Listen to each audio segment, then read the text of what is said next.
মুন্সিগঞ্জের গজারিয়া মাদক সেবন ও কারবারে বাধা দেওয়াকে কেন্দ্র করে মোহাম্মদ সুলাইমান নামে এক যুবককে কুপিয়ে গুরুতর আহত করার অভিযোগ উঠেছে। এই ঘটনায় ৬ জনের বিরুদ্ধে গজারিয়া থানায় লিখিত অভিযোগ করেছেন আহতের স্বজন মোহাম্মদ শাহাবুদ্দিন।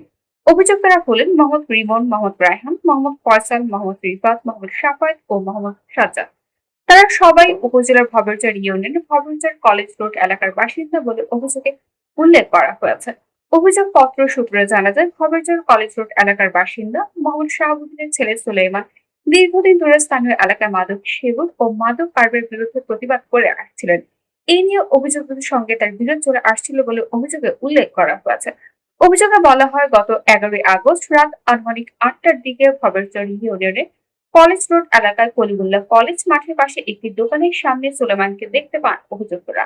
এই সময় পূর্ব পরিকল্পিতভাবে তাকে হত্যার উদ্দেশ্যে দেশীয় অস্ত্র, ধারালো ছুরি, এম5 ও হকি স্টিক সহ বিভিন্ন অস্ত্র নিয়ে তার উপর হামলা চালানো হয়।